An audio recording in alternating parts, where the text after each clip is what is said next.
மகாநதி அடுத்த வர எபிசோடில் என்ன நடக்க போகுது அப்படிங்கிறத பற்றி பார்க்கலாம். அதுக்கு முன்னாடி நம்மளோட சேனலை சப்ஸ்கிரைப் பண்ணாமல் பார்க்குற எல்லாருமே மறக்காமல் சப்ஸ்கிரைப் பண்ணிவிட்டு பாருங்கள். ஏற்கனவே பார்த்தீங்க அப்படின்னா காவேரி விஜயை ஏற்றுக்க ஆரம்பிச்சிட்டாங்க. அது மட்டும் இல்லாமல் காவேரி அவங்க அம்மா கிட்ட பண்ண ப்ராமிஸையும் மீறி விஜய் பார்க்குறதும் பேசுகிறதும் அப்படி தான் இருந்தாங்க. அது மட்டும் இல்லாமல் இப்போ ரீசெண்டாக பார்த்தீங்க அப்படின்னா விஜயும் காவேரியும் மனசு விட்டு பேசியிருப்பாங்க. என்ன நடந்துச்சு, என்ன உண்மை அப்படிங்கிறது எல்லாத்தையும் பார்த்தீங்கன்னா விஜய் காவேரி கிட்ட சொல்லியிருப்பாங்க. அது மட்டும் இல்லாமல் காவேரியும் பார்த்தீங்க அப்படின்னா, நான் எதுக்கு இவ்வளோ நாளாக பயந்துட்டு இருந்தேன், நான் என்ன பயத்தை வச்சுட்டு இருக்கேன், அது இல்லாமல் நீங்கள் இவ்வளோ நாள் சர்ப்ரைஸ் பண்ணுறேன்னு சொல்லிட்டு மீண்டும் மீண்டும் கடைசி வரைக்குமே என்ன ஒரு குழப்பத்திலே தான் வச்சுருந்தீங்க அப்படின்னு சொல்லிட்டு காவேரி எந்த ஒரு நிலமையில இருந்தாங்களோ அதை விஜய் கிட்ட எக்ஸ்பிளைன் பண்ணுவாங்க. இந்த மாதிரி இவங்க 2 பேரும் பார்த்தீங்கன்னா மனசு விட்டு பேசியிருப்பாங்க. அதனால அவங்க 2 பேர் மைண்டில் உள்ள குழப்பமும் தீந்து போய் அதே மாதிரி விஜய் எந்த தப்புமே இல்லை, விஜய் மேலே ஒரு தப்புமே இல்லைன்னு சொல்லிட்டு காவேரி புரிஞ்சுக்குவாங்க.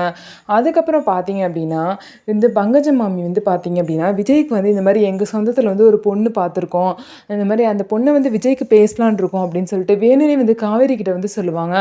அதுக்கப்புறம் காவேரி பார்த்தீங்கன்னா அவரே ஒய்ஃப் மேலே அவ்வளோ பாசமாக இருக்காரு, அப்படி இருக்கப்போ இதுக்கெல்லாம் எப்படி ஒத்துப்பாரு அப்படின்னு சொல்லிட்டு இந்த மாதிரி காவேரி கேட்பாங்க. அதுக்கு அந்த மாமி சொல்லுவாங்க, விஜய் என்கிட்ட சொல்லியிருக்கான் இந்த மாதிரி ஒய்ஃப் அவனை மதிக்காம தான் போயிருக்கா அப்படின்னு சொல்லிட்டு.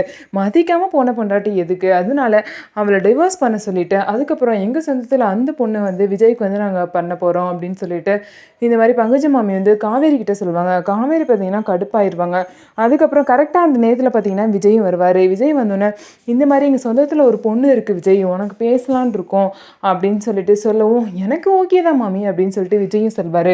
உடனே பார்த்தீங்கன்னா காவேரி ரொம்பவே டென்ஷன் ஆயிடுவாங்க. ஓ ஓகேவா உங்களுக்கும், பார்க்குறேன் எப்படி நடக்குது அப்படின்னு சொல்லிட்டு காவேரி விஜய்கிட்ட அப்படியே கோவிச்சுக்கிட்ட மாதிரி பண்ணிட்டு போயிடுவாங்க. இதுக்கப்புறம் பார்த்தீங்க அப்படின்னா பங்கஜம் மாமி இந்த மாதிரி பொண்ணு வீட்டுக்காரங்களை வர சொல்கிறேன், நீயே தனியாக இருக்க, அப்படி இருக்கும்போது நம்ம போய் பார்க்க வேணாம், ஃபஸ்ட்டு அவங்க பார்த்து ஒன்றை அவங்களுக்கு பிடிக்கட்டும் விஜய், நானும் பொண்ணோட ஃபோட்டோ உங்ககிட்ட காமிக்கிறேன், உனக்கு பிடிச்சிருக்கான்னு பாரு அப்படின்னு சொல்லிட்டு அடுத்த நாள் பார்த்தீங்கன்னா பொண்ணு வீட்டிலேருந்து எல்லாத்தையுமே வர சொல்லியிருப்பாங்க. வர சொல்லி இந்த மாதிரி விஜய் பார்க்குறதுக்காக பொண்ணோட அம்மா அப்பா அவங்களோட சித்தப்பா சித்தி அதுக்கப்புறம் இந்த பங்கஜம் மாமி அவங்களோட ஹஸ்பண்ட் எல்லாமே விஜய் வீட்டுக்கு வருவாங்க. இது எல்லாத்தையும் பார்த்தீங்கன்னா காவேரி ஃபேமிலியில் உள்ள எல்லாருமே பார்ப்பாங்க. என்ன கூட்டமாக எல்லாம் அவங்க வீட்டுக்கு போகிறாங்க அப்படின்னு சொல்லிட்டு கங்கா கேட்பாங்க. அதுக்கு காவேரி சொல்லுவாங்க, அது ஒன்றும் இல்லைக்கா, நம்ம வீட்டு பக்கத்தில் ஒருத்தர் குடியிருக்காருல அவருக்கு இந்த பங்கஜம் மாமியும் அவங்க ஹஸ்பண்டும் சேர்ந்து அவங்க சொந்தத்தில் ஒரு பொண்ணை பார்த்துருக்காங்களாம். அவங்கள அந்த விஜய்க்கு கட்டி வைக்க போகிறாங்களாம். அதுக்காக தான் அவங்களோட சொந்தக்காரங்களாம் கூட்டிகிட்டு காட்டிகிட்டு இருக்காங்க அப்படின்னு சொல்லிட்டு காவேரி சொல்லுவாங்க. உடனே கங்கா, என்ன காவேரி உளர்ற, பொண்ணு பார்க்குறாங்களா, அது இந்த அவன் விஜய்க்கா, என்ன உளறிட்டுருக்க அப்படின்னு சொல்லிட்டு கங்கா கேட்பாங்க. ஆமாக்கா, நேற்று தான் அந்த மாமி என்கிட்ட எல்லாத்தையும் சொன்னாங்க அப்படின்னு சொல்லிட்டு காவேரியும் சொல்லுவாங்க. என்ன இவ இப்படி சொல்கிறா அப்படின்னு சொல்லிட்டு பாட்டியும் வெளியே பார்ப்பாங்க. உடனே அவங்க பேசுகிற விஷயம் எல்லாமே விஜய் பொண்ணு பார்க்குற விஷயமா தான் இருக்கும். உடனே எனக்கு இந்த பையன் பிடிச்சிருக்கு, எங்கள் எல்லாருக்குமே பிடிச்சிருக்கு, ஓகே தான் அப்படின்னு சொல்லிட்டு சொல்லுவாங்க. அதுக்கப்புறம் பார்த்தீங்க அப்படின்னா சத்தமாக காவேரி வீட்டில் கேட்குற மாதிரி விஜய் பேசுவார். உங்களுக்கு பிடிச்சிருக்கா, எனக்கும் பொண்ணு ரொம்ப பிடிச்சிருக்கு, நம்ம எப்போ கல்யாணத்தை வச்சுக்கலாம் அப்படிலாம் சொல்லிட்டு விஜய் கேட்பாரு. காவேரிக்கு பார்த்தீங்கன்னா ரொம்பவே டென்ஷன் ஆயிரும். இங்கே ஒருத்தி குத்துக்கலாட்டம் இருக்கேன், என்ன கவனிக்காமல் வேற ஒரு பொண்ணு கேட்குது அவனுக்கு அப்படின்னு சொல்லிட்டு காவேரி நினைப்பாங்க.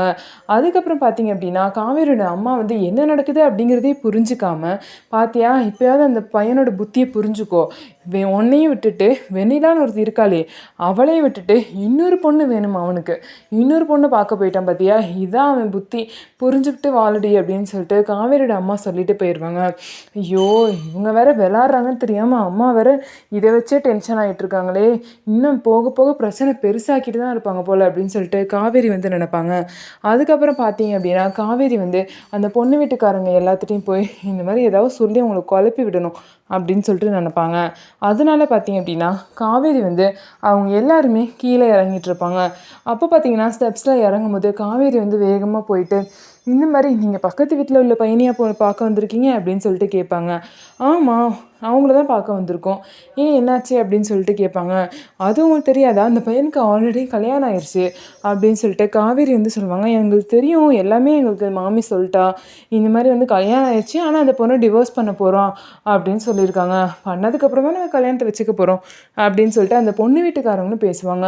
அவங்க சொல்கிறதா நீங்கள் நம்பி வேஸ்ட்டாக அவங்க பொண்ணோட வாழ்க்கையை வீணாக்காதீங்க. அந்த பையன் அவங்க ஒய்ஃபை விட்டுட்டு வரவே மாட்டாங்க, அவங்க ஒய்ஃப் மேலே அவ்வளோ உசுராக இருக்காங்க தெரியுமா, அப்படி இருக்க இருக்கப்போ அவங்களுக்கு எப்படி டிவோர்ஸ் கொடுப்பாங்க? இதெல்லாம் வந்து உங்கள சும்மா ஏமாத்துறதுக்காக பண்ணுற வேலை. தேவையில்லாம உங்கள் பொண்ணோட லைஃப்பை நீங்கள் வீணாக்கிட்டு இருக்காதீங்கன்னு சொல்லிட்டு காவேரி வந்து சொல்லுவாங்க. என்னம்மா எங்களை போட்டு இப்படி குழப்பிட்டு இருக்க? மாமி தான் தெளிவாக சொல்லிட்டாளே, டிவோர்ஸ் பண்ண போகிறேன்னு அந்த பையனும் அவன் வாயில தான் சொல்லிட்டான். அப்படி இருக்கப்போ நாங்கள் எதுக்கு இதெல்லாம் நம்பணும் அப்படின்னு சொல்லிட்டு அவங்க கேட்பாங்க. எனக்கு ஒன்றும் பிரச்சனை இல்லை, நம்புறதும் நம்பாததும் உங்கள் இஷ்டம். நான் ஒரு நல்லதுக்காக சொன்னேன் அப்படின்னு சொல்லிட்டு காவேரி வந்து சொல்லுவாங்க.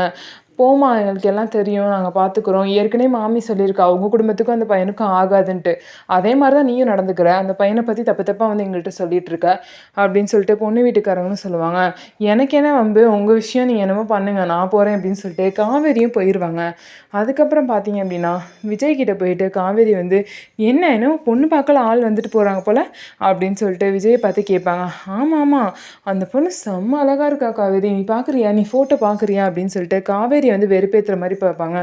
அதுக்கப்புறம் பார்த்தீங்க அப்படின்னா, ஓ உங்களுக்கு ஒரு கல்யாணம் பத்தாம இன்னொரு கல்யாணம் வேறு கேட்குதோ அப்படின்னு சொல்லிட்டு காவேரி வந்து கேட்பாங்க.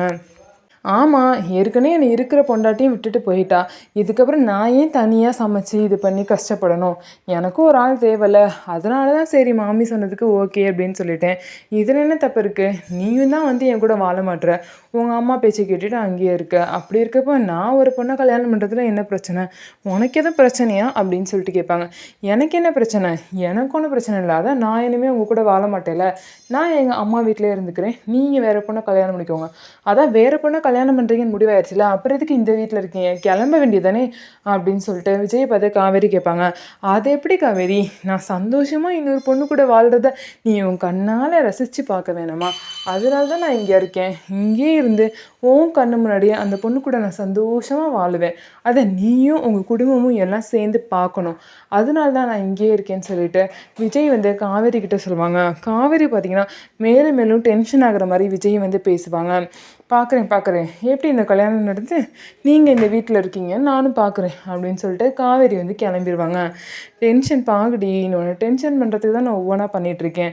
ஒன்றை மட்டும் இல்லை, உன் குடும்பமே என்னால் டென்ஷன் ஆகி ஐயையோ இந்த டார்ச்சர் தாங்க முடியல, தயவுசெய்து நீங்களே என் பொண்ணை கூட்டிகிட்டு போங்கன்னு சொல்லிட்டு உங்கள் அம்மா வாயாலேயே நான் சொல்ல வைக்கிறேன் அப்படின்னு சொல்லிட்டு விஜய் வந்து சொல்லுவாங்க.